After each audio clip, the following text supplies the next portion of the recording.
Year, the guy that was in the winning straight pair, Javi Garcia, is back again this year. He was in the pair for Paris Olympics, and he's racing champ single this year, out of CBC. So he'll be rowing with Cambridge Blades.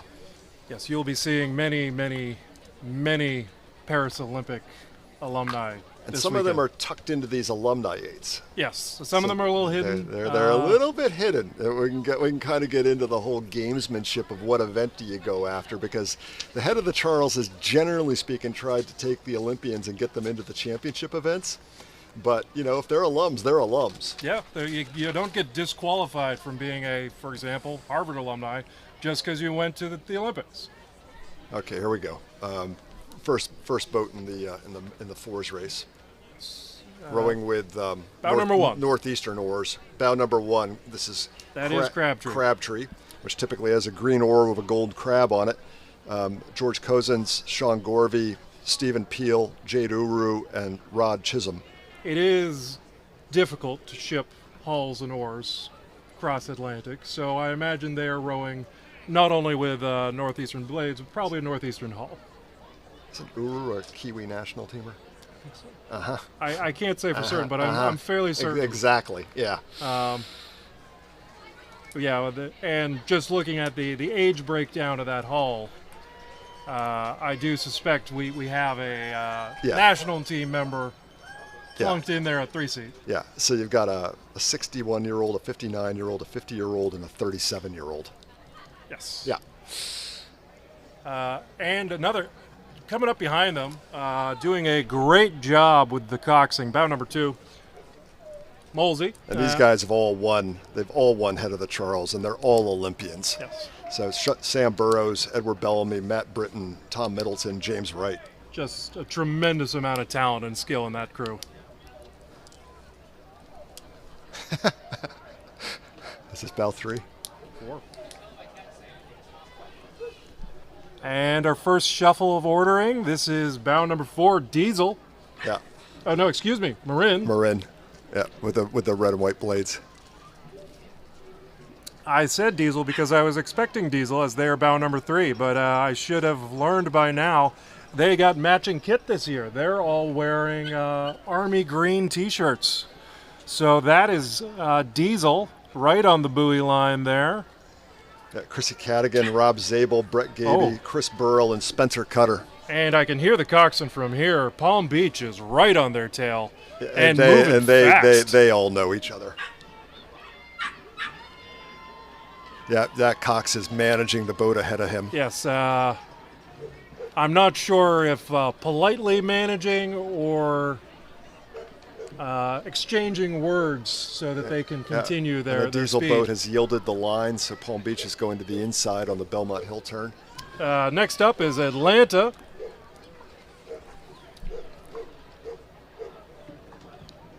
And then in the yellow hull, red, that is a Potomac crew. Potomac's always easy to identify. They have the white star on the red field of their blades.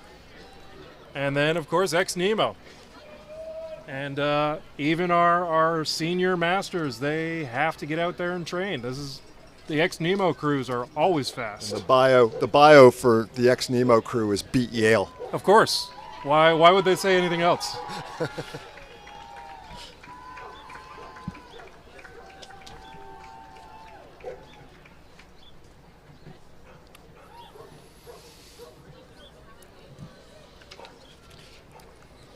We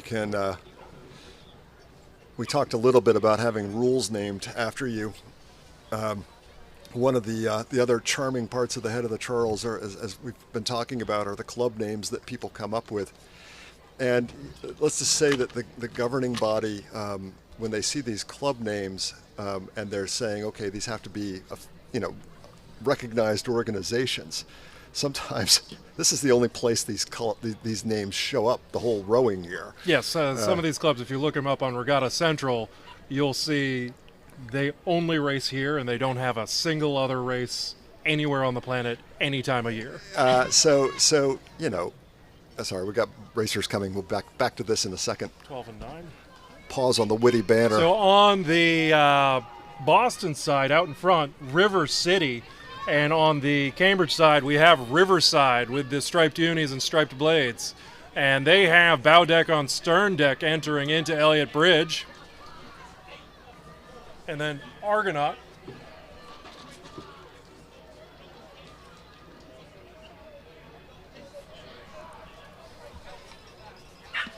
And there seems to be an 8 coming up the middle of the 4s race. Yes, we have some officials dictating information here. We will share information as it becomes apparent.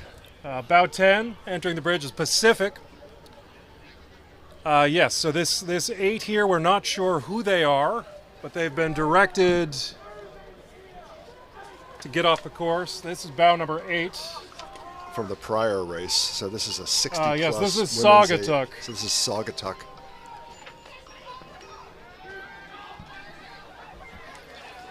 The officials are not happy with that. I'm not sure how that will be dealt with, but that is not for us to decide. In front of us right now, out in front, is Evergreen, and they have overtaken Black Mountain from Canberra, Australia. Welcome. That might be a returning crew that's landing at BB&N. They look like they were racing. Yeah. I think they got a late start and just tried to start in the 4 zone.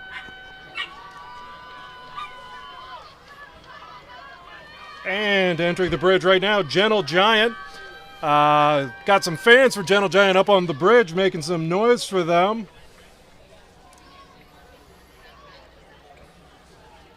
And this is Greenwich Crew in the high visibility green.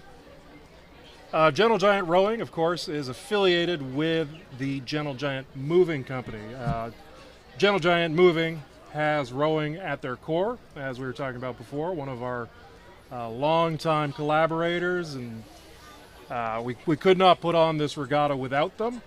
And they have many, many crews that they enter into, many events. In front of CBC now is our Spanish crew, Olympic Barcelona, joining us from Barcelona, Spain. They've been rowing together for more than 40 years, and it sounds like this is their first time in Boston, so let's make some noise for the Spanish crew. Barcelona will be hosting the World Masters Regatta next summer. And this is Capital Rowing coming up to Elliott Bridge now. So to the unofficial names, one of the entries in the singles a couple of decades ago was a fairly legendary Harvard coach who entered the master single under the name I Am Lazarus. and then it was the rule was single scullers need to use their real names. It was very difficult for seeding purposes. So this is Rockland approaching us now. Is that Harry? Yeah. Which, yes, if you know the coach we're talking about, it kind of fits. I can speak to when I was a youth rower training out of that boathouse and showed up at about 5:30 in the morning to do some early morning erging. And he was 6K into a 10K and was pulling faster splits than my 2K at 18 years old. I realized, yes, he might be Lazarus.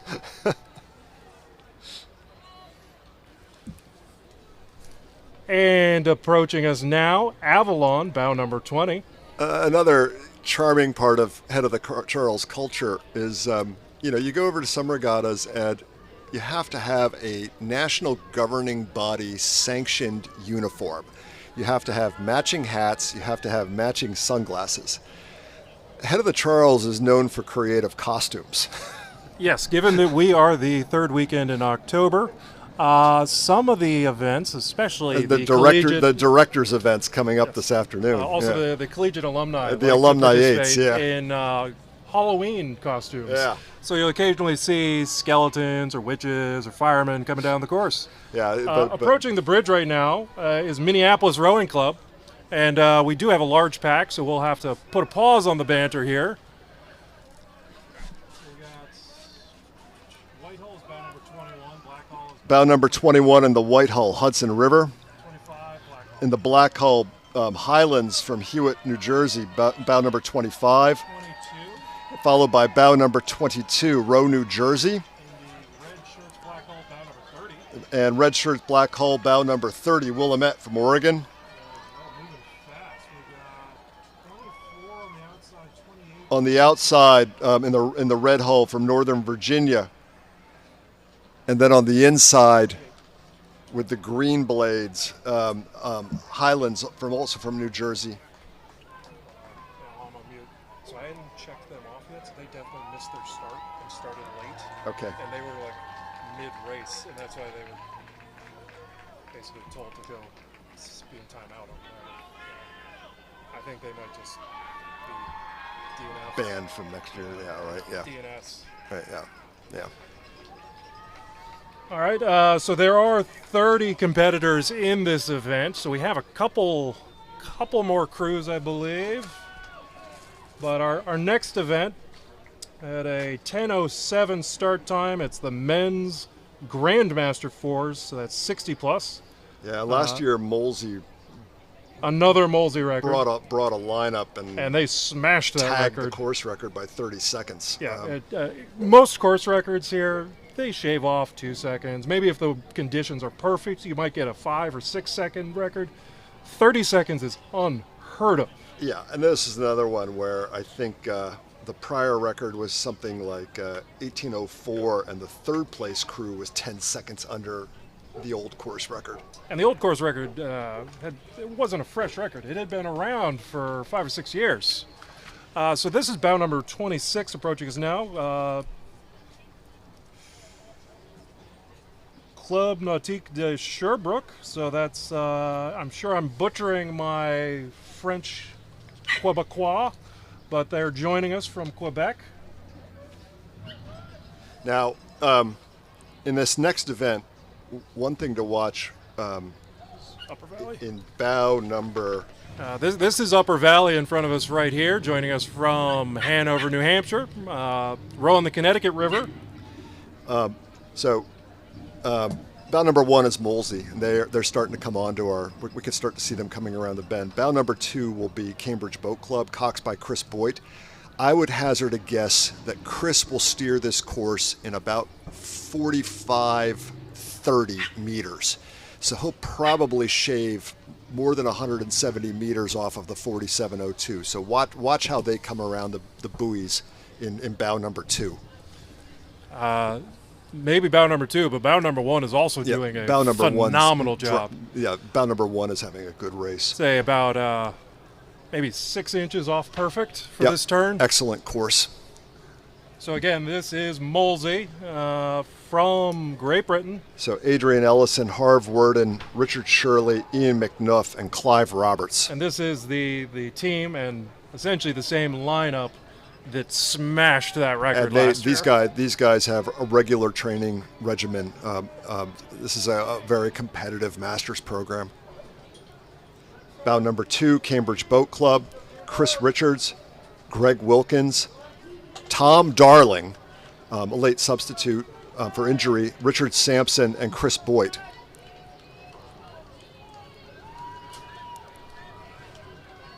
Blades going straight to the water. Nice tight line. Very, Clean, very efficient rowing. limited wasted energy. Just roping the course. You know when they make it look easy that they're doing a very good If job. you're watching rowing and it looks easy and it looks clean, it's very difficult to do. Now that they're out of earshot, the rough timing, Molsey is up on them by about 10 seconds. Okay. And they are going 1-2 right now with a pretty large margin over everyone else. All right, Benny. Bow 3, Marin. Yes, that is in the red and black tops. Bow number 4 in the white. Rocky Mountain joining us from Colorado. They're using just standard unpainted blades. I was hoping they brought their own because they are. There's some very cool. fit guys in that Rocky Mountain boat. It's Glenn Quizin, Mark Stromberg, Richie Sachs, Ilya Kolshnikov, and Mike Gasper.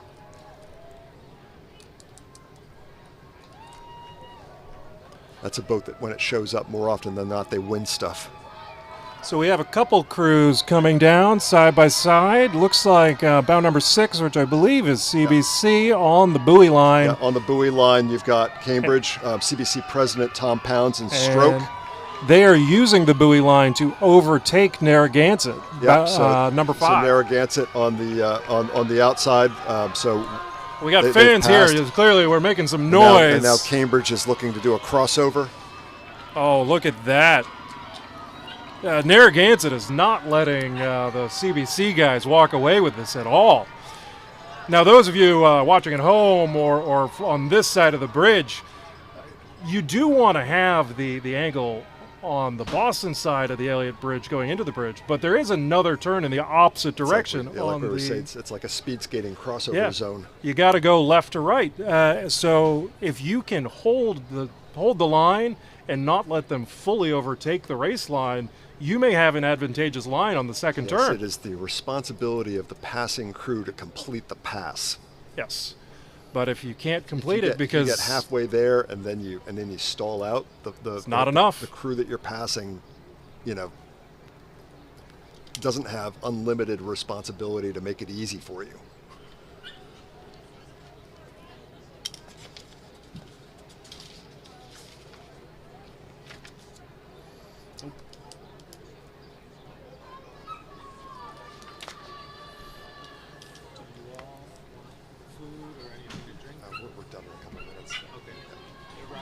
Thank you.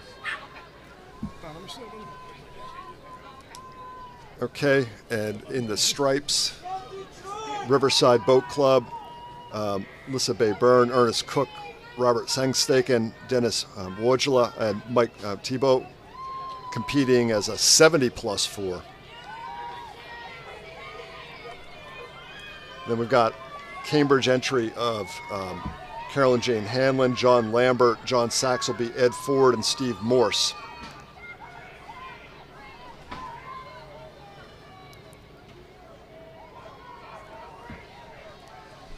And now in front of Cambridge Boat Club is one of our German visitors, Frankfurter Rugerschlag Germania.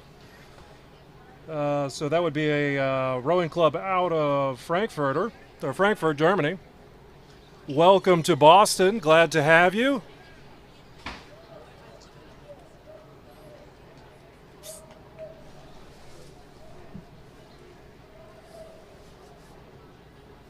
I was asking him to ask you if you wanted anything. Did you get off soon? Yeah, we're off soon. All right. Thank you. Thank you. But I can next door.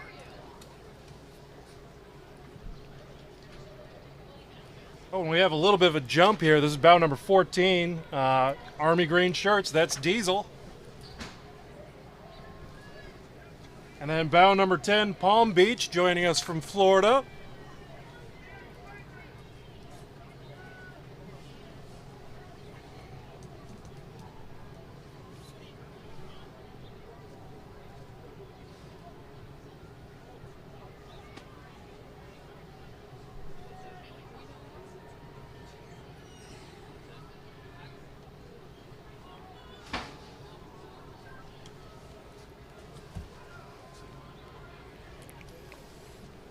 And in the red hull now, we have San Diego Rowing Club joining us from San Diego, California. Just looking at the unofficial results, looks like the record will likely stand for another year. That Molsey crew, the one that smashed the record, came in about 16 seconds slower this year. So I think it was a combination of just a great crew, great day, good conditions. I think that record's going to stand for quite some time.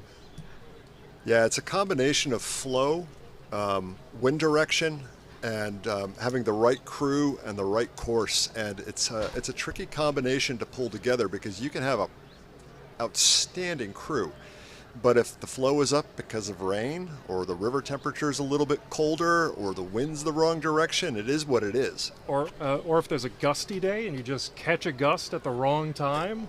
And yeah, Generally speaking, course records get broken by tenths, not by gobs of 30 seconds. So in the Blue Hole, Pelham Community Rowing Association, they are overtaking Gross from Michigan. They're U.S. Masters National Champions 2022, 2023, and 2024. Bow number 11, I believe that is Purple Rain, if I were to guess by the shirts. That is Purple Rain, Williams College alumni, specifically from the 1981 alumni crew.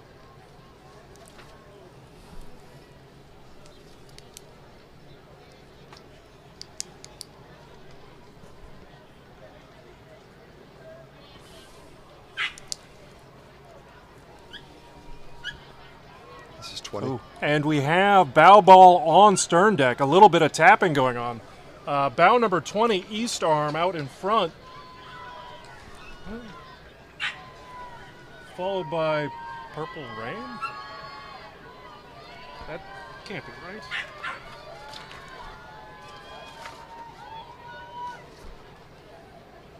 I'm not sure who that is. And bow number 12, Riverfront Recapture. They weren't dressed in purple either. Interesting going on the buoy line right now. There's a crew from behind coming right up on the orange buoys, pressing its advantage on the crew in front of it in the bright orange. The bright orange crew has yielded. Very polite of them. Out in front, we have a Riverfront Recapture crew, and the crew that's really flying down on the buoy line. With That is with DeWolf. the BU blades, yeah, that's DeWolf. And our crew that BU that yielded as they should. And in the orange, it's Virginia alumni. UVA alums. Grumpy, growling UVA alums from class of 74. It's, the only crew that loves orange more than Fat Cat is UVA. Won the Club Fours back in 72.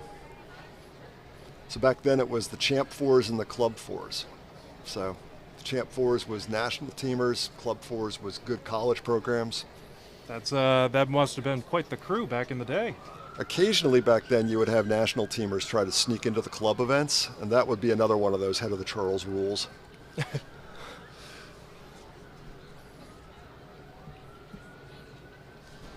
And I think we have one or two more crews for this event. And then our next event that had a 10:18 start time, Women's Senior Master Fours.